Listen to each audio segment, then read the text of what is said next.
Good morning, good morning. Welcome to Kindness Rising. Let me ask you something. When you hear the word confidence, what do you picture? For a long time, I thought confidence was tied to being the loudest person in the room, the toughest guy in the room, and the one who never showed a doubt. But today, we're going to flip the script on that. Because real confidence doesn't come from pretending to be tough and to have it all together, but from knowing who you are and having the courage to show up fully with your heart. That's the kind of confidence I want to have, the kind built on kindness, emotional honesty, and vulnerability. It isn't just changing lives, it's changing the definitions of strength and toughness and what it means to be a man in the world today.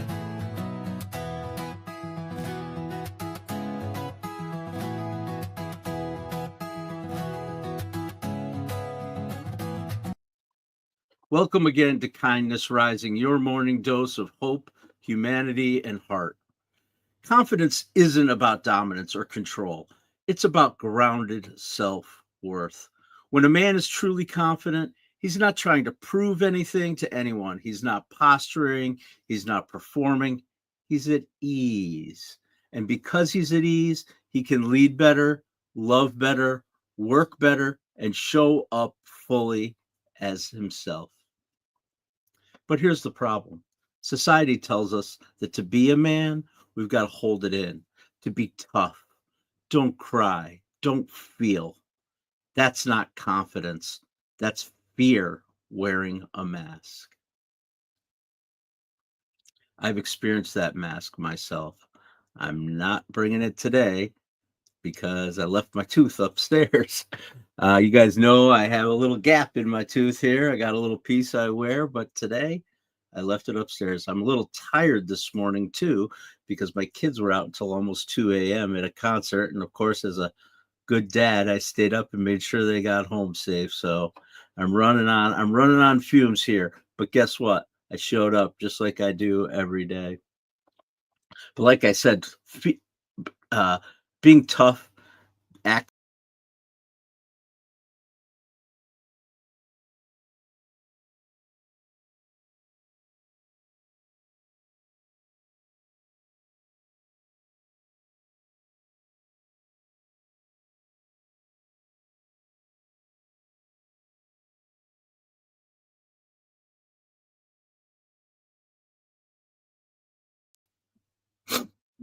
All right, the stream is back on the vertical. Thank you all for sticking with me while that happened.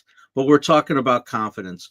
We're talking about the mask that we wear when we try to act tough and grit it out and hide our emotions, and the fact that uh, I haven't always uh, been that way, and Uh, and I've also, um, sorry, I'm a little confused this morning here.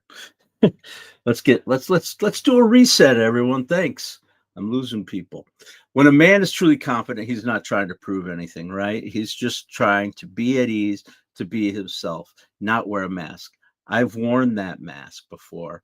I've tried to do things the tough way, the gritted out way, the swallow your pride way, all those things. And it just doesn't work. It didn't work for me. Fortunately, I discovered that by embracing my true self, my deeper self, and bring my full self that contains multitudes like the facets of a diamond. I can be transparent. I can be transparent. And that transparency leads to a life of peace. When we stop pretending to be tough, we can actually be tough. A friend of mine calls it being king of my own castle or master of my own domain. Now, those of you out there that are Seinfeld fans, you know that statement, but that's not what I'm talking about here. I'm talking about being in absolute control of yourself. And being king of the castle should not be misconstrued as being a dominating force. A true king, he doesn't need to dominate through fear and pain. A true king leads with purpose and empathy and knows that their dominion can thrive because he takes care of himself and embraces his own full humanity. What it means for me in the real life is that I no longer have to be afraid. I no longer have to pretend to be tough because I'm confident in myself. It wasn't always that way for me. I grew up a very sensitive person, actually, despite my classic American boy upbringing and leaning into the cultures of being a tough guy. I played in the dirt. I played with my Tonka trucks and war games, and from a certain generation, we played cops and robbers and cowboys and Indians, and it was always about uh, battles and fights and that kind of thing. Also, in a classic way, I was a little bit interested in dead animals, roadkill, dead birds in the yard, those kind of things. But here's the interesting thing about that: as I was thinking about this episode, I was interested in that stuff, poking it with a stick or whatever. But I actually remember a time when I buried those dead animals. My mother's out there probably listening. She may not even know. In the bushes behind our house, I used to bury the dead animals that I found. Sounds a little creepy, but I actually held funerals for these animals, sometimes by myself, sometimes with other guys in the neighborhood, boys in the neighborhood. We would bury the birds and the dead animals and have funerals and talk about the bird's life and that kind of thing. And that was that sensitivity coming through. But also, I grew up with those messages that we all receive as men. I played contact sports, hockey, football, lacrosse. I was even a leader in those sports. I was elected captain on more than one team. But I look back and I say, why was I elected the captain? I was elected the captain because I chose to lead with quiet empathy and loyalty to my team. I also had that soft side, and that soft side came out, and it came out in my leadership. I was raised in a house where without a lot of outward emotion, especially on the maternal side.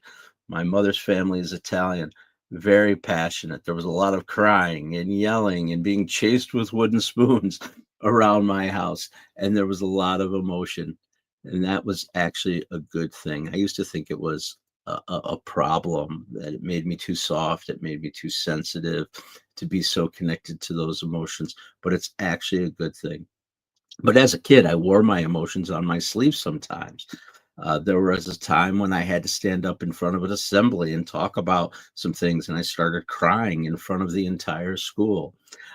Used to, I talked about this on Friday or Thursday, that I got in a little bit of trouble with my group of friends, and the reason was ultimately is that I overshared with one of my friend's parents about stuff that was going on. I was sitting around a table with the mother of one of my buddies and just started talking, and I overshared, and that was not a good choice. As a kid, I actually liked art and books and music. I was in the drama club. I even took a knitting class at the Jewish Community Center in town. But over time, social messages, both direct and indirect, squeezed that emotional side out of me and actually ultimately shredded my personal confidence. I remember back in the 80s, 70s and 80s, growing up, uh, that one of the biggest insults that as a guy could be called was to be called gay. Obviously, that has changed a lot. I don't believe that being gay has anything to do with your ability to be strong or a good human being. But being called gay was like an ultimate insult, and I was called gay at times. I was also told to grit it out at times. You can, in order to motivate people, you got to be angry. You got to get pissed off at people. You can't show weakness. People won't respect you. All those messages that I grew up with, the media with the Marlboro Man and the brownie towel guy and all those things. I was basically told my role models need to be people who dominate and have power because of their position in traditionally masculine roles. G.I. Joe, pro wrestlers, hockey enforcers. And over time, that erosion of my emotional self actually led me to some dark places and loss of my true self of who I am. At work, I would treat people unfairly. I would lie and boss people around. At home, it was my way or the highway. Oftentimes leading to a lot of domestic unrest. And it led to me using substances, masking, escape, things I've talked about before on the show here. But through my personal journey, I have found my emotions again. I went to therapy. I started talking openly about my feelings and realizing that having them in balance is a source of power and empowerment for me. You saw it a couple of weeks ago on the show, perhaps. It's taken me a long time to find the kind of emotion I delivered a couple of Tuesdays ago because it was squeezed out of me.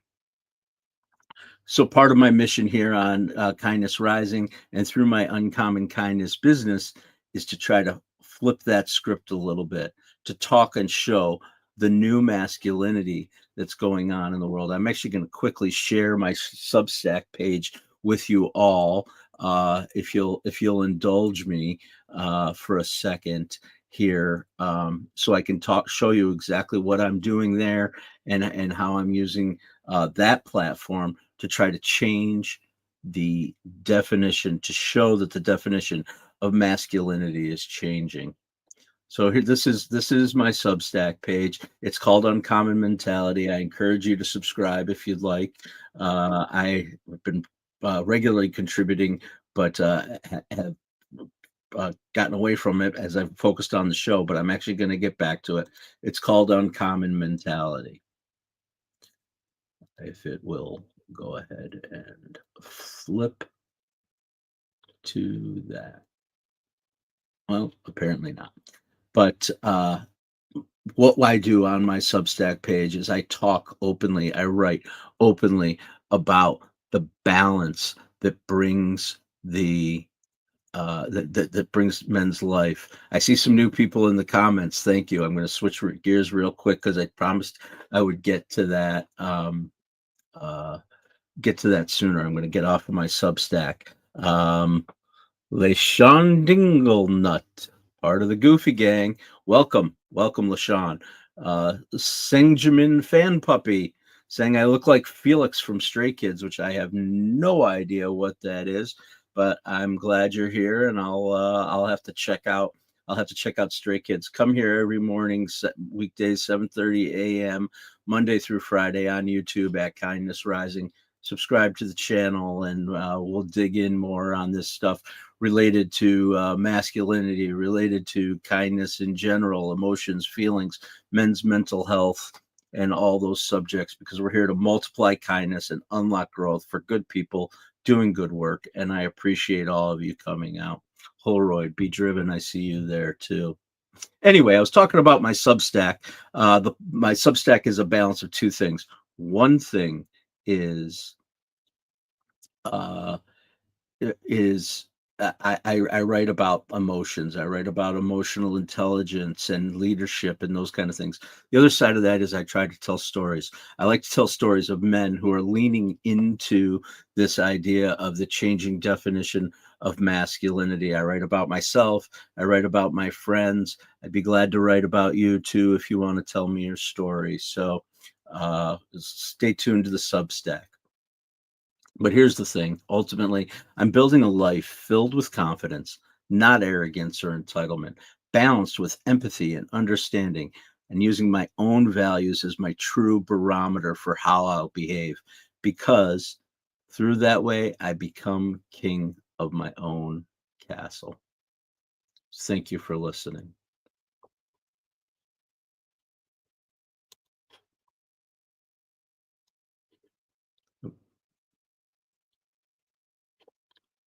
Trying to build some of these fun little transitions into the show. I'm actually going to change things up. Those of you who've been following along with me, I'm going to change up my kindness good news, and we're going to call this now the Kindness Compass. So when men give themselves permission to feel, and I mean really feel, we open up a whole new spectrum of confidence. Our emotional range allows us to be strong and soft, to be leaders and listeners, to be truly human. And when we do that, we end up communicating better. We build better relationships with our partners, our children, our friends. We handle pressure with more calm and resilience. We feel seen, not just admired for what we do, but loved for who we truly are. Vulnerability, vulnerability, believe it or not, is a power tool. It fuels authenticity, and authenticity builds trust in business, in life, and everywhere. So let's get into building confidence through emotional expression. How do we get there? As I've talked about before, we got to start small. We want to get curious about our emotions. Ask, what am I really feeling right now? Get to the bottom of it. When we start to feel that anger welling up, or we start to feel sadness or those negative emotions, let's talk about and feel exactly how we feel. Start practice naming your emotions. There's lots of tools out there on the web about emotions. We've all probably seen them, cards with different emotion emojis, faces on them. Start naming those emotions, because when you start naming them, you understand them better. You can find them faster, and you can take a hold of them and embrace them. I'm not saying to mask them, I'm saying to embrace them and understand. And just acknowledging, I'm feeling sad right now.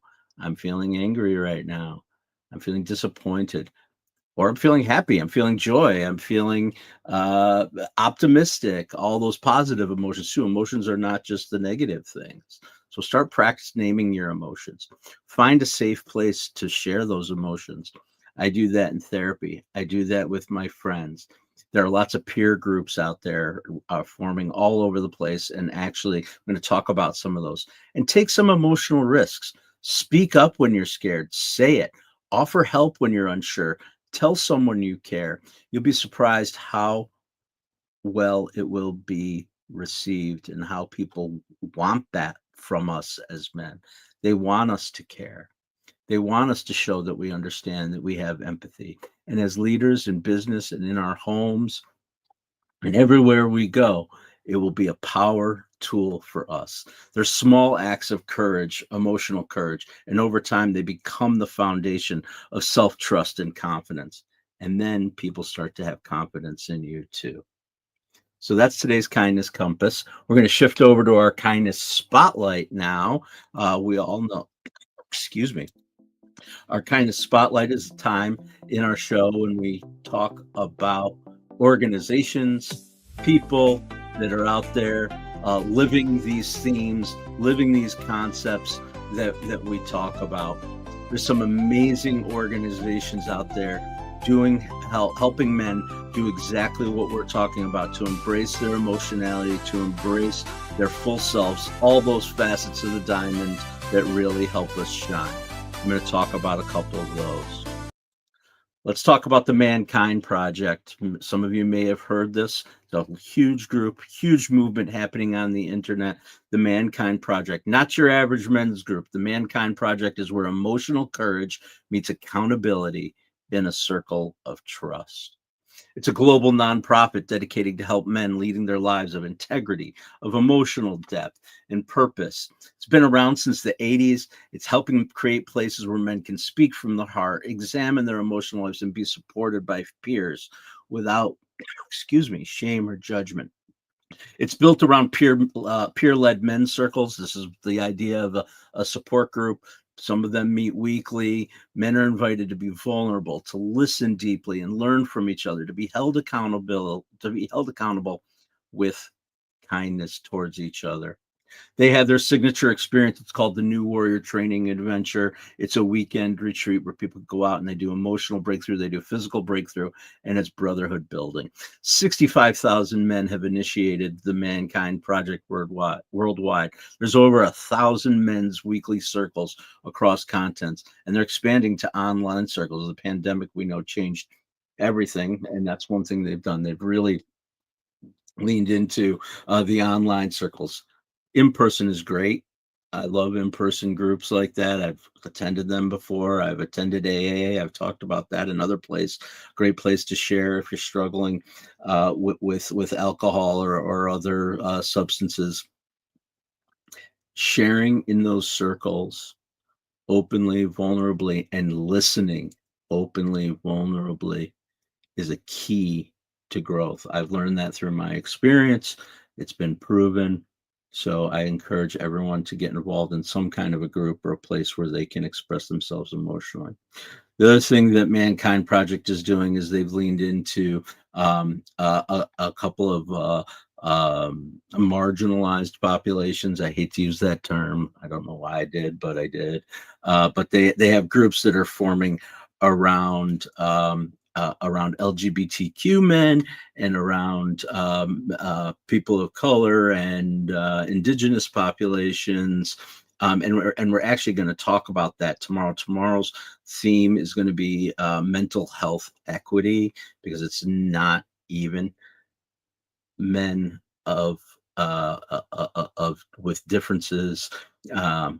There's differences in the way that mental health is approached, and there's differences in the way that the resources that are out there.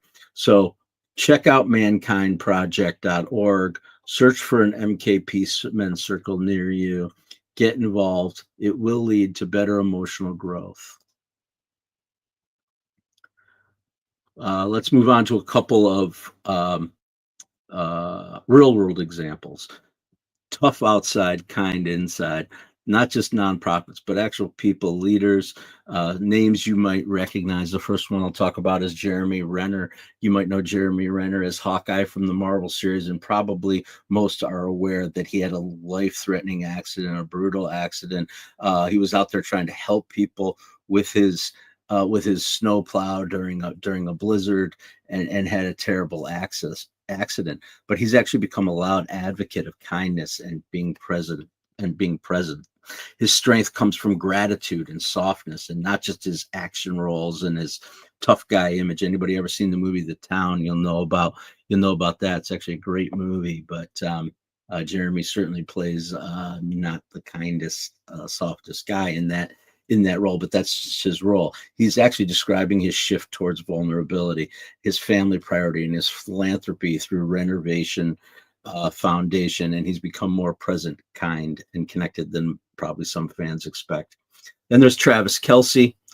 We all know the Kelce brothers are on the rise. Taylor Swift's man.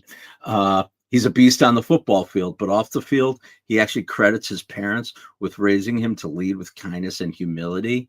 He's known for his athletic toughness, but he credits his parents with shaping his kind and genuine persona. He embraces kindness as a core value and proves it daily off the field. Those are a couple of men that are showing us that you can be powerful and kind at the same time. You can be masculine and vulnerable at the same time. You can be both and more, because we all contain multitude. We all have all the facets of those diamonds that help us shine. And this matters. It matters very much. It matters practically. It matters in business, where vulnerability can build better teams and stronger leaders. In relationships, it deepens trust and love. In daily life, it reduces stress. It sharpens our focus and brings meaning, because when we stop hiding, we start living. And when we live with confidence rooted in kindness, we give permission to everyone else to do the same. That's quiet leadership, leadership by example. You can make a difference. Thank you very much. Let's move on to our kindness call. Kindness call. Everybody hear that? Okay. So every day I like to give a little challenge, part of the program, around our theme. We had some ups and downs today. Like I said, all my pistons aren't firing quite due to lack of sleep. It shows the importance of getting good sleep. They're going to talk about that, I guarantee, over on Mornings in the Lab with Keith and Friends. It's a major theme of what they talk about, and I encourage you all to stick around at 8 o'clock and join them there. But here's what I want you to do today as part of the Kindness Challenge. Do one thing. Think about one thing that you can do that's emotionally brave. Just one. That's all it takes to start. Maybe call a friend, a guy that and that maybe you don't always talk openly about him, and just tell him simply you miss him, you want to hang out or whatever, someone you haven't seen. Maybe you want to go to your partner and just admit the way you're feeling. I'm feeling overwhelmed. I did it this weekend, actually, with Heather. We sat down and I just said, you know what? It was a rough week last week. There was a couple things, a couple disappointments, a couple setbacks that happened, and I just know I'm not myself. And she was able to be empathetic to me in that way, and it helped me to not act out against those feelings by expressing them. Ask for help. That's a key one. Men it's ingrained in us not to ask for help. We have to grit it out. We can do it all ourselves. We've got all the tools. We do have all the tools. One of the tools is asking for help. I've really leaned into this a lot. I used to think I had to know it all, and if I didn't know it all, I was somehow lesser. But now I ask for help, and I ask for information, and I learn, and I lean in with curiosity. And when I do that, I take a moment and I breathe. I notice how my vulnerability makes me stronger, not weaker. So that's what I want you to do today. One act of courage, kind emotional courage for yourself. Get out there and do it. I promise it'll make your life better. And I can't believe it. We're at the end of the show. I'm going to bop into the comments. Danielle, thank you very much for showing up. You do every day, pretty much every day. I appreciate you. Absolutely. Hey, Greg. Hey, brother. He's being brave right now. Greg, you are being brave. You're being brave by just showing up. I appreciate it. Showing up and being emotionally vulnerable is a way. So I appreciate it. LaShawn, it says you subbed. Thank you so much. Appreciate it. I look like a voice actor. I don't know who my voice actor is, but thank you. That's kind of funny. I do look like a voice actor. We know I have a voice made for radio and voice acting. Appreciate your time today. Appreciate that everybody came out. We talked about confidence, how being emotionally aware, recognizing our range of emotions is a key to strength. By not acting tough, not pretending to be tough, we actually can be tough. It's a paradox, but it's true. I appreciate all of you. Thank you for coming out today to Kindness Rising. Don't forget to subscribe. Don't forget to follow me on Facebook, TikTok, Instagram, LinkedIn, Substack. Talked about my Substack a little bit. I'll probably get back to that someday. We had a little technical glitch. Here's another thing. Here's the last little bit that I want to follow up with. This is really important for us as adults, as men leading the next generation of boys. We were all, it was a different time we grew up in, some of us. And I think it's really important that we can show the younger generations, whether that's young men, the children in our lives, the teenagers in our lives, that it is okay to have all of these facets. All of these facets. There are times when you need to be tough. You need to be strong. You need to be tough within yourself. There are times you have to suck it up and just move on. There are times when you have to be able to let go and cry, be vulnerable, be open, ask for help. It's all included in our humanity. It is what makes us perfect by being imperfect. So let's teach boys that strength means staying present, choosing kindness, owning your stories, living them out loud, that you are already enough. You contain it all. And the world doesn't need a perfect version of you. It needs a kind one, a real one. Stay uncommon, stay unkind. I'll see you tomorrow right here, 7:30 a.m., bringing my imperfect self, showing my full range of emotions, showing the gap in my tooth. Maybe I'll remember to put it in. Have been wearing it all weekend, but I appreciate every single one of you. Thank you for joining me here on Kindness Rising every weekday morning, 7:30 a.m., leading into Mornings in the Lab with Keith and Friends, where Keith and John are going to get into more of these topics all throughout the week.